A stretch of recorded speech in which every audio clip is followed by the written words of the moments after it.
Hello friends, welcome to my channel Trisha's kitchen. আজকে আমরা south Indian স্টাইলে সাম্বার বানাবো, যেটা হবে অল্প খরচে সহজ পদ্ধতিতে ঘরোয়া উপকরণ দিয়ে। চলুন দেখে নেওয়া যাক রেসিপিটা। আমরা প্রথমে গরম কড়াইয়ে পরিমাণ মতো তেল নিলাম।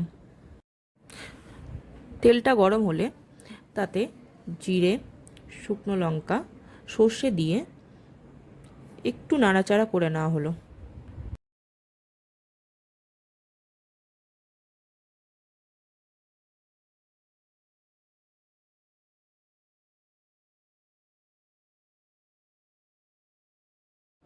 ভালো করে নাড়াচাড়া করার পর বড় বড় করে কাটা পেঁয়াজ দিয়ে ভালোভাবে একটু নাড়াচাড়া করে নেওয়া হলো।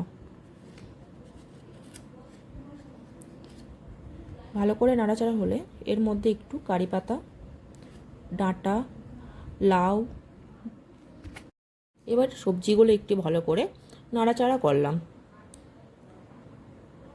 ভালো করে নাড়াচাড়া হলে তার মধ্যে একটি কাঁচা লঙ্কা ও আদা রসুন বাটা দিয়ে ভালোভাবে এটাকে কষিয়ে নিতে হবে। আপনারা চাইলে এর মধ্যে আরও সবজি অ্যাড করতে পারেন, যেমন ভেন্ডি, গাজর, মূলো, আপনাদের ইচ্ছা মতো সবজি আপনারা অ্যাড করতে পারেন। ভালোভাবে নাড়াচাড়া করে নিতে হবে। ভালোভাবে নাড়াচাড়া হয়ে গেলে এর মধ্যে হলুদ গুঁড়ো দিয়ে একটু ভালো করে নাড়াচাড়া করতে হবে। একটু নাড়াচাড়া করার পর এর মধ্যে ধনে গুঁড়ো ও জিরে গুঁড়ো দিতে হবে। আবার একটু এটাকে নাড়াচাড়া করতে হবে। এটাকে ভালো করে নাড়াচাড়া করে এর মধ্যে পরিমাণ মতন লবণ দিতে হবে।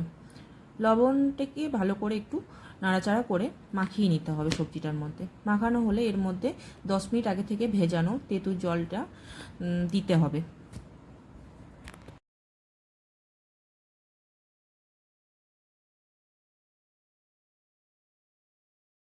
হালকা নাড়াচাড়া করার পর এর মধ্যে টমেটো ও গুড় দেওয়া হলো। আপনারা চাইলে এর মধ্যে চিনিও অ্যাড করতে পারেন। এবার এটাকে ঢাকনা দিয়ে 80% সেদ্ধ করতে হবে। আগে থেকে সেদ্ধ করা অড়হরের ডাল দেওয়া হলো। দেওয়ার পর এটিতে আরও কিছুটা জল আপনাদের অ্যাড করতে হবে। এবার এটাকে ভালোভাবে ফুটতে দিতে হবে। এটি ফুটে উঠলে এর মধ্যে 1 চা চামচ সাম্বার পাউডার অ্যাড করতে হবে। সাম্বার পাউডারটা দেওয়ার পর এটাকে ভালোভাবে ডাল ও সবজির সঙ্গে মিক্স করতে হবে। ভালোভাবে মিক্স করার পর আমরা আগে থেকে 80% সেদ্ধ করেছিলাম, বাকি 20% এবার এটিকে সেদ্ধ করতে দিতে হবে। এবার এটি সেদ্ধ হয়ে গেলে উপর থেকে ধনেপাতা ছিটিয়ে গরম ভাত অথবা ইডলি, ধোসার সাথে গরম গরম পরিবেশন করুন।